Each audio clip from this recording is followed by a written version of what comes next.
guess what? This is Law & Order SVU Season 2, Episode 4, Legacy.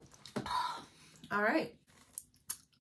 This is what we're drinking. We open up and we're in somebody's home. There's a teenage boy on the phone, a mom hustling around, a little boy. Mom's asking the teenager, "Where's Emily?" "I don't know, she's not my responsibility." Oh. Mom goes up to Emily's bedroom. She's not just sleeping, she's unresponsive. When Mom pulls her out of bed into her arms, she sees this red swollen mark on the back of her neck. We jump to the hospital and Benson and Stabler are getting filled in by a doctor. 7-year-old female admitted with a subdural hematoma. The pressure was building for hours, maybe days. And the cause?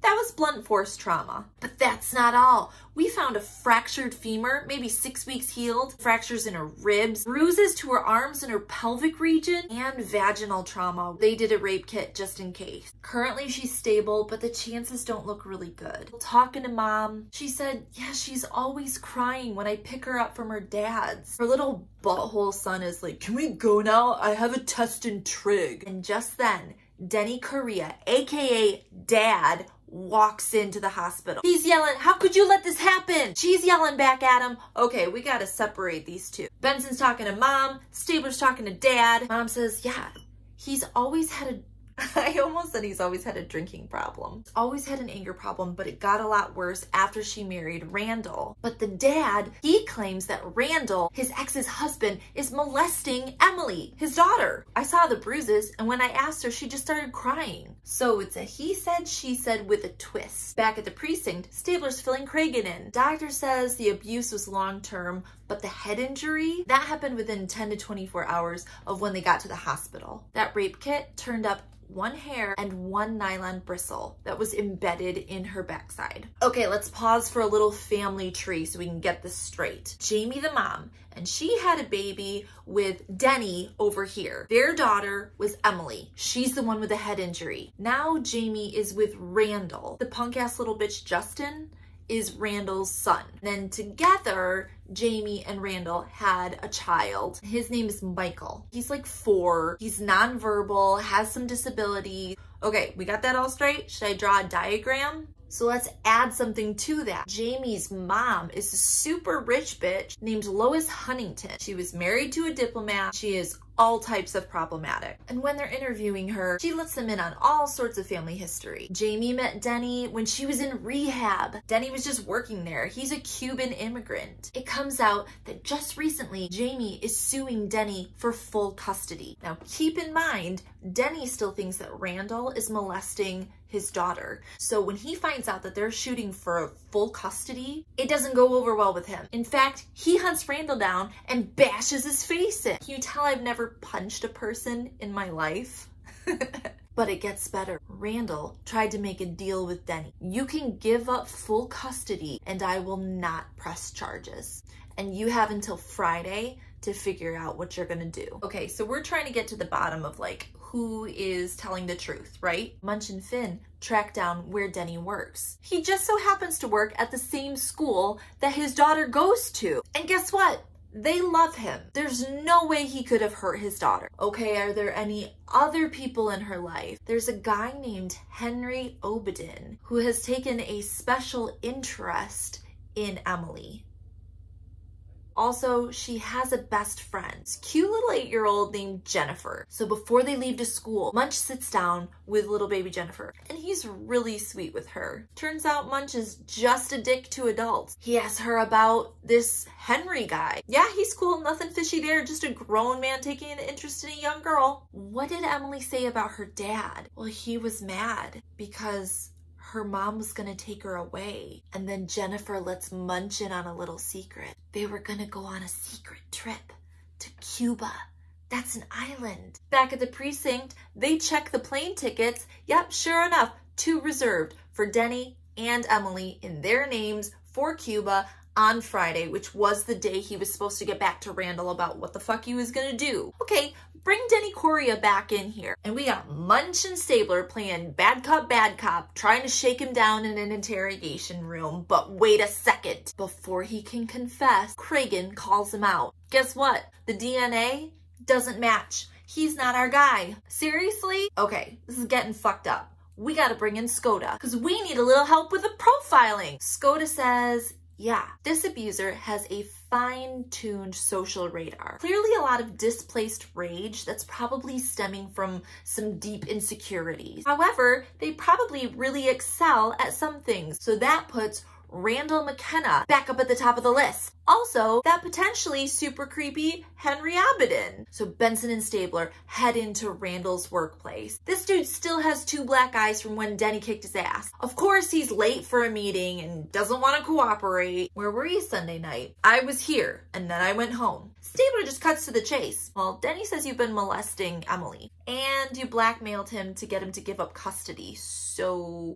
I thought Denny was your main suspect. Well, he was until his blood doesn't match. You want to give us your blood? He's not going to give anything up. They can talk to his lawyer, totally resisting. Not a good look. Munch and Finn go talk to creepy Obadin. He has an alibi. He's clear, but I'm just going to say, it's not okay for a grown man to take a special interest in a young girl, no matter how vibrant her spirit is. That's never appropriate. Before we head back to the precinct, we just got a couple more questions for Justin McKenna.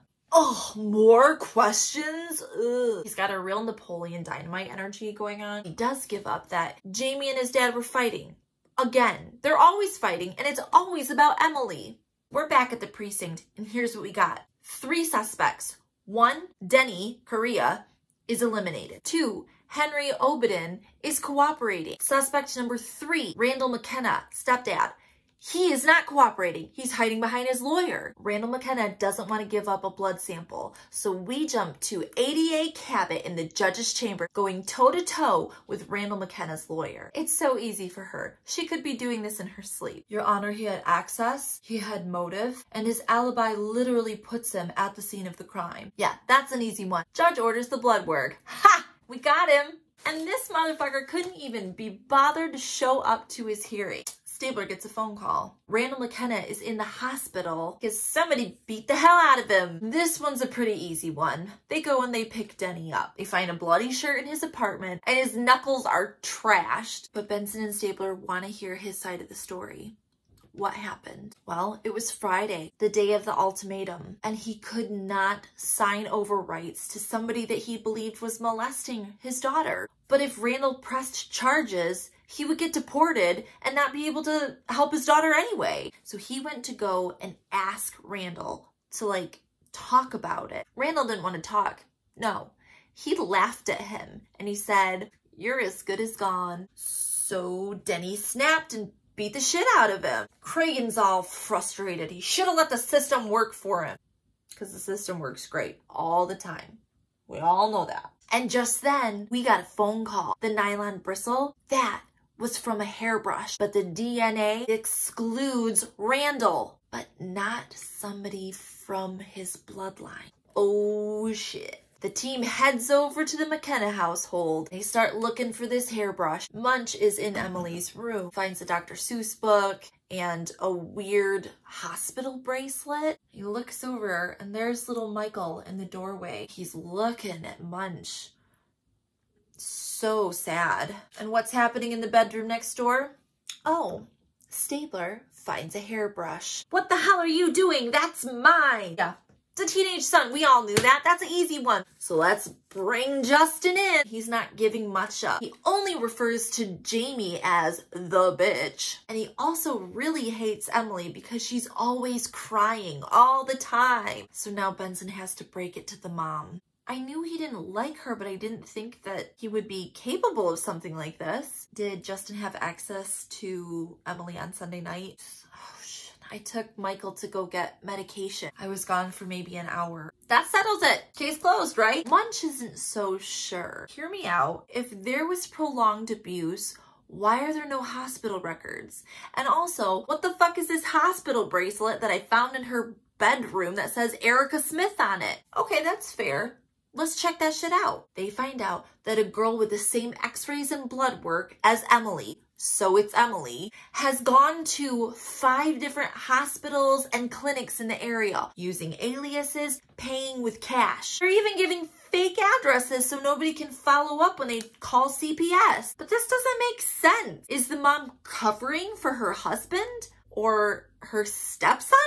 What if if it was Jamie all along? See, the sexual abuse is throwing everybody off. What if it was Jamie all along? You know what Dr. Skoda thinks? If her daughter dies in the process, it's all the better. She was an abuse victim. She has displaced rage, and she craves attention and pity. She's wallowing in victimhood. A quick check with the doorman and the pharmacist that the mom had gone to, and they find out it is very possible that mom was in the house and had access at the time of the attack. They're running it all by Cabot.